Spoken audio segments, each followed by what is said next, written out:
Hindi, swerte ko, maarte yung bata eh. Artista eh. Ewan ko kung napapanood nyo, artista eh, marunong sa camera. Pag may nakikita nyo ba? Pag merong camera, umaarte. Hindi ba siya na-consider na masama dito, TV? Hindi naman. Parang nanganak na ba siya? Just for 9 months pa lang yung apo ko. Pero nakikita ko na artista. She's also left-handed. She's curly. And she's beautiful talaga. Nangingilala na. But bukod sa akin, definitely I'm happy for my son, Lucky and Jessie. Kaya nung una, if you notice, hindi ako pumapapel. Kasi gusto ko ma-enjoy muna ng parents. Hindi ako, ngayon na lang, kasi medyo ilang months na, gusto ko ma-enjoy muna ni Lucky at ni Jess yung anak. Ngayon na lang kasi malaki-laki na, magwa 1-year-old na nagpupunta na, may family bonding kami tuwing Sunday. So, yun. Happy Sunday siya po. Usually, every Sunday. Yung may hinihiram sa bahay. Ano doon? Hindi yung pa hinihiram. Hindi, there was a time, hindi hiram. There was a time she stayed the whole day in the house. Wow. The whole day. Hinatid ng umaga, sa gabi na kinuha, kasi parehong may trabaho yung nanay at tatay. So, si ma'am nag-alaga. Nabanggit niyo nga po. Tapos naka-exercise na ako, pang-exercise. Hindi ako naka-exercise. Kasi Alaga na. Bakit sa magka-baby? Hindi masarap. Eh kay Ryan Christian ba? Baby sa edad ko doon. Sa magka-baby, mag-alaga ng baby. Ay, yeah, Kay definitely. Ryan Christian ba? Wala pa, Ate B? Wala pa, wag naman muna, Jelly. Naku! Wag muna, may mga priorities pa yon. Pero, Hindi ka ba stage lola? no, I don't think, pero happy ako pag artista, maarte siya, basta maarte siya. At pag maarte siya, ako unang nag-e-enjoy. Minsan, pagkagising ko, papanoorin ko siya. Ha?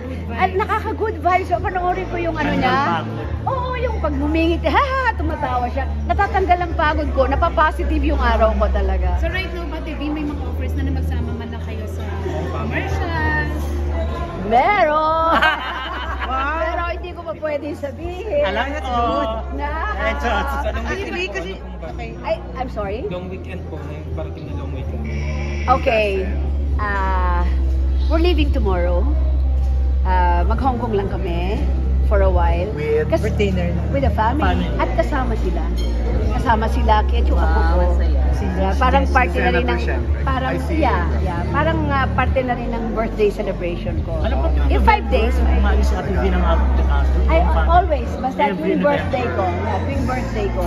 Hindi yung parang dalawa lang kayo nag-out. Isang barangay. Lagi. Isa kami dalawa nila pagpupunta sa farm, gano'n. Pero nagbabiyahe laging marami kasi yung family. Wala kayong honeymoon. Wala na. Kapag gusto namin kaya. Kapag gusto, may paraan, pag ayaw, maraming dahilan. Kasi hindi kasi si Luis ngayon is very visible sa TV ngayon. A Lucky Day, meron siya. Ganun kasi ang dami niyang trabaho, ano? Si Lucky? Nag-guest kayo sa Lucky Day. Yeah, na-touch ako kasi nung nag-guest ako sa kanila kasi hindi ako naawa eh. I'm proud of my son. I mean, sa tinagal-tagal na niya as a host. And then, alam natin yung kaganapan sa Showtime. Yes. Pero for a 12-day show, in-offers na ikaw muna, magsama ka kung sinong gusto mo. Punuan nyo lang yung 12 days. Tinanggap yun ng anak ko. Ang hirap. And for that, I'm proud of him. Pwede mo naman tanggihan eh. Pero ano ba naman 12 days pa? Professional siya. Kasi gusto lang niya ituloy. Sige, tuloy na lang natin entertainment tsaka kung ano yung mga pwedeng ipang regalo sa mama. And for that, hanga ako sa anak ko. Kasi pwede mo tanggihan yun. I mean, o-offer ka 12 days. Pang takip lang, di ba? Pero tinanggap niya. And he's enjoying it and he's giving his all. In fairness. So for that, I'm proud of my son and the team. At may chance raw maging Last 2 days na nga lang sila. pre-programming daw po naman. Pre-programming, mga special. Kung magkaroon ng extension, thank God. I'm praying for it kasi my son is enjoying. Pero kay-guest na lang ako uli. Kanila yung show. Kasi Ate B, mukhang nakiba lang day. Pre-programming daw po ng patrol. May mga ganung kwento po. Ano daw, pinag-uusapan lang nila pero hindi ko alam kung biro o totoo. Ate mo, Pero let's hope, di ba? mukha naman Sana, nag-enjoy ka sa Jerry? movie na to. May next projects na bang movies na inilalatag for you? Alam nyo, sa totoo lang, sa mga offers, modesty aside, I'm buying time. nandyan sila, pero I'm buying time. Kasi kamukha nun, meron sana ako yung, ay, hindi ko pwede si Eric Mato. Hindi pa, tsaka may, anak ko, hindi ko pwede bibili. Basta next year. Basta sa, Ang dami na kapila. Viva, sa ganyan. But, now I'm buying time because they want to start November, but I said, pag napili ang when I met you in Tokyo, I cannot because I need to promote. Yes. So I'm buying time, and the rest will be for first quarter next year. First quarter next year. Ayoko naman kasi na I'm being truthful.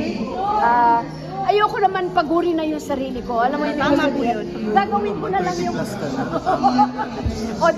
gagawin ko na lang yung gusto ko. Tama po yun. Pero para to slave myself na I need to do this, wag na. Ang tagal ko na rin nagtatrabaho, di ba? Gagawin ko lang yung gusto ko. Pag hindi ako happy, wag na lang. Parang ganon. So kaya Ate B, hindi ko matanggap na yung gumawa ng teleserye dahil siya. Yeah, in a way. But sabi nila kung I will try teleserye, sabi nila, they will make sure daw na may cut off ako. Kasi kung yung ganyan yung kailangan na may teleserye, hindi ko kakayanan doon. Baka uminit ulo ko na. Magpapakapagod. Baka naman hindi ko na di ba? At ibig naman yung mga short baka hindi lang ako rin. Ha? Gusto mo yung mga 8 episodes na Mga ganyan limited siguro. Baka series. yun. Baka yun. Pwede yun. No? Yung mga, pero hindi yung pang matagalan talaga na pagod ka na. Pack up kayo ng 2 a.m. Naku, wag naman. Teleserye ba ni Coco hindi pa nag-offer sa'yo Ate B? Na mag-guest kayo doon? Kasi Batang sabi nila, Quiapo. gusto ka nga niya magbigay sa... Batang Quiapo. Smile lang mabibigay. Alam mo na. Smile lang ang bibigay ko sa inyo dyan. Ay! Alam mo na. Ate B? Namimiss ko din kasi pawisan na ako. Namimiss ko rin kasi 24 years din ako. So nakabantay ako sa nangyayari sa bansa. Nanonood ako ng mga committee hearings. Alam kong inflation na nangyayari. So, alam ko mahal ng bigas, alam ko. And kahit nasa showbiz ako, affected pa rin ako. Parang kung may magagawa ka lang batas, di ba? Ba't di kayo magpasa ng ganito? May ganun na akong pakiramdam. Kaya lang, wala akong power ngayon. Pero so may chance na bumalik ka sa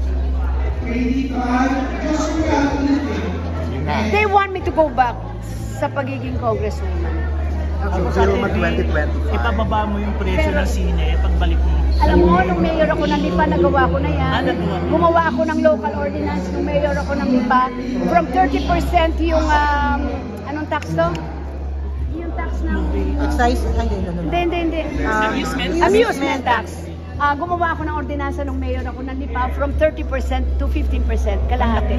Ate Bin, naidirect ka na pala ni Boyet sa telemovie raw, Bugso. Kumusta yung before nung idirect ka niya noon saka ngayon? Malayo. Oo. Kasi hindi okay lang. Kasi yung sinabi ko kanina sa interview, the difference kasi ng noon namin ni Yetbo at saka ngayon, even the approach ng acting namin ni Yetbo, mas mature eh. Alam mo, ibig ko sabihin, noon kasi parang artista lang kami. Alam mo, gagampanan ko itong role na to ha. Gampanan mo yung role mo. Yes! Para kaming part. We're part. Even the scene that we have, iba na ang approach namin ni Yetbo ngayon. I don't know kung may kinalaman sa edad, pero mas iba yung approach namin ni Yetbo ngayon ng characters. Ganon.